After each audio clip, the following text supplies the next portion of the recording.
Aku tahu lagi. Tapi dia ini dipotong lagi kan bisa. Nah itu dia sedih. Assalamualaikum warahmatullahi wabarakatuh. Perkenalkan, nama saya Muhammad Rafi dari Fakultas Tarbiyah dan Ilmu Keguruan dari Universitas Sultan Haji Muhammad Idris Samarinda. Nanti saya akan mempresentasikan yaitu tugas UTS filsafat dari Bapak dosen Dr. Habib Anwar Al-Anhori.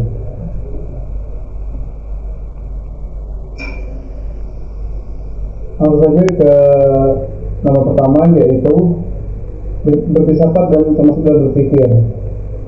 Nah, jadi pertanyaannya itu apa itu berfilsafat dalam berpikir? Berfilsafat adalah bagian dari berpikir. Setiap tindakan berfilsafat melibatkan proses berpikir yang mendalam. Filsafat menurut kita untuk bertanya tentang asal-usul, makna dan tujuan hidup.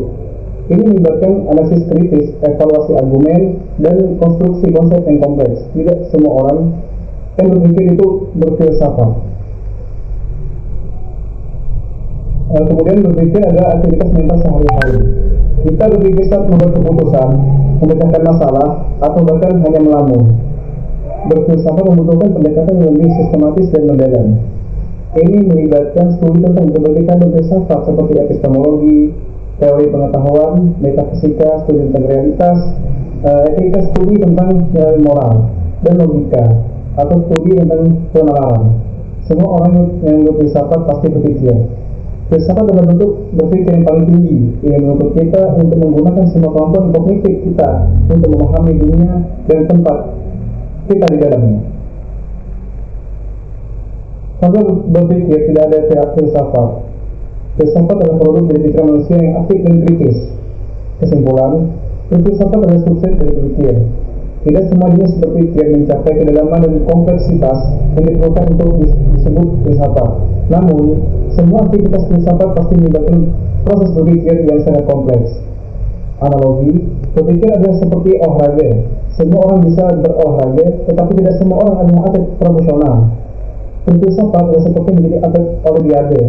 Ini membutuhkan pelatihan khusus, dedikasi, dan pemahaman yang mendalam tentang disiplin tersebut. Berfilsafat adalah bentuk berpikir yang paling canggih dan menuntut. Ini adalah perjalanan intelektual yang mengundang kita untuk mempertanyakan segala hal dan mencari jawaban yang paling mendalam.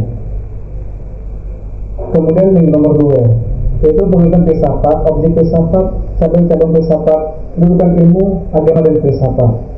Filsafat adalah sebuah cara berpikir sistematis yang kritis tentang pertanyaan-pertanyaan mendasar tentang keberadaan, pengetahuan, nilai, dan realitas.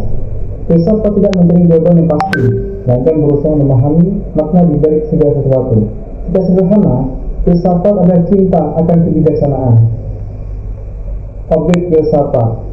Objek filsafat sangat luas dan mencakup segala aspek kehidupan. Secara umum, objek filsafat dapat dikelompokkan menjadi alam semesta, asal-usul, struktur, dan hukum-hukum yang mengatur alam semesta. Manusia, hakikat manusia, kesadaran, kebebasan, dan tujuan hidup. Kemudian pengetahuan, bagaimana kita memperoleh pengetahuan, apa yang dapat kita ketahui dan sejauh mana pengetahuan kita dapat dipercaya. Kemudian ada nilai, kebaikan, keindahan, keadilan, dan nilai-nilai lainnya yang menjadi dasar tindakan manusia. Kemudian cabang-cabang filsafat. Filsafat memiliki banyak cabang, di antaranya yang pertama itu ada ontologi, studi tentang keberadaan dan realitas. Kemudian ada epistemologi, studi tentang pengetahuan dan kebenaran. Kemudian ada logika, studi tentang penalaran yang valid. Kemudian ada etika, studi nilai, moral, dan tindakan yang benar. Kemudian ada estetika, studi tentang keindahan dan seni. Yang terakhir ada filsafat politik, studi tentang negara, kekuasaan, dan keadaan sosial. Kemudian ada filsafat agama, studi tentang hubungan antara agama dan rasionalitas. Kedudukan ilmu, agama, dan filsafat.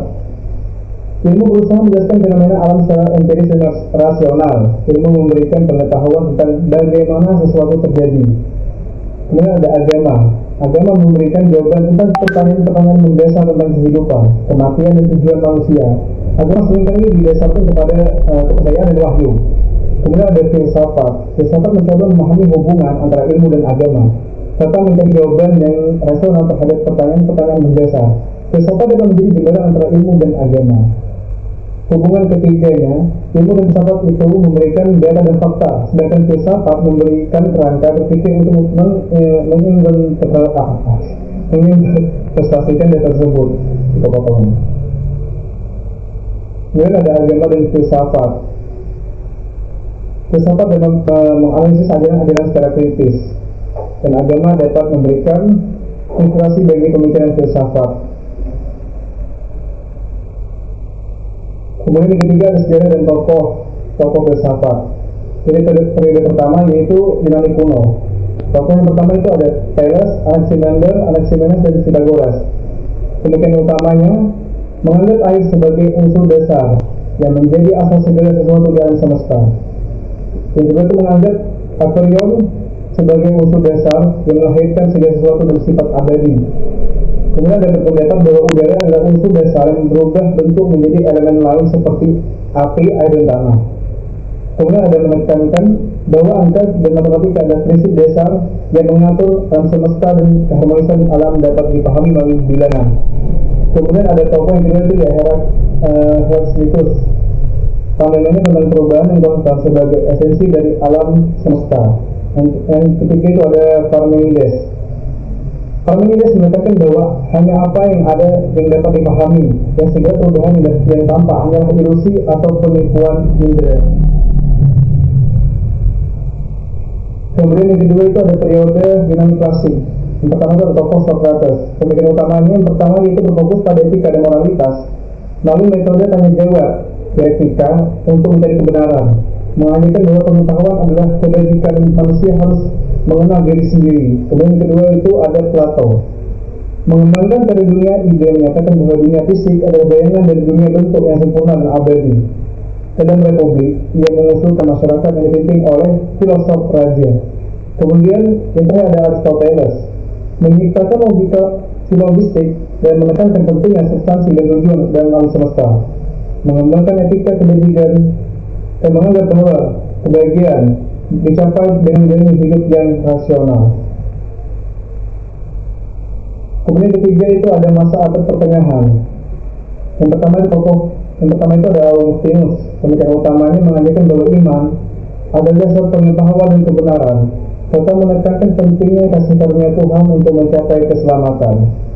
Yang kedua itu ada Thomas Aquinas, menyintesiskan ajaran Aristoteles dengan teologi Kristen, berpendapat bahwa rasio dan iman saling mendukung dan menyusun argumen untuk membuktikan adanya Tuhan.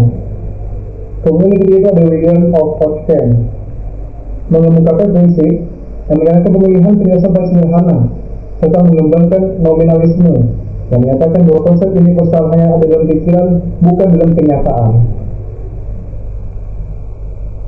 Kemudian yang terakhir itu ada filsafat Islam. Tokohnya itu ada Al-Kindi, Al-Farabi, Ibnu Sina, Al-Ghazali, dan Ibnu Rusdi. Pemikiran utama menggabungkan rasa dengan agama, mempelajari dunia melalui akal dan wahyu, mengembangkan metafisika dan teologi berdasarkan Aristoteles. Sementara Al-Ghazali menekankan pentingnya iman dan mengkritik rasionalisme. Kemudian yang itu ada membela pemikiran Aristoteles dan menganggap rasio dan wahyu tidak bertentangan. Kemudian ada Ibnu Arabi, mengembangkan konsep kesatuan eksistensi, wahdat al-wujud, yang menyatakan bahwa Tuhan adalah inti dari segala sesuatu. Kemudian terakhir itu ada Muhammad Iqbal Said Qutb, mengusung gagasan tentang kebebasan individu dan pemberdayaan umat Islam, mengembangkan pemikiran Islam radikal yang menekankan pendirinya umat Islam pada ajaran murni. Mungkin begitu saja presentasi dari saya. Kalau lebihnya mohon maaf. Wabillahi taufiq wal hidayah. Assalamualaikum warahmatullahi wabarakatuh.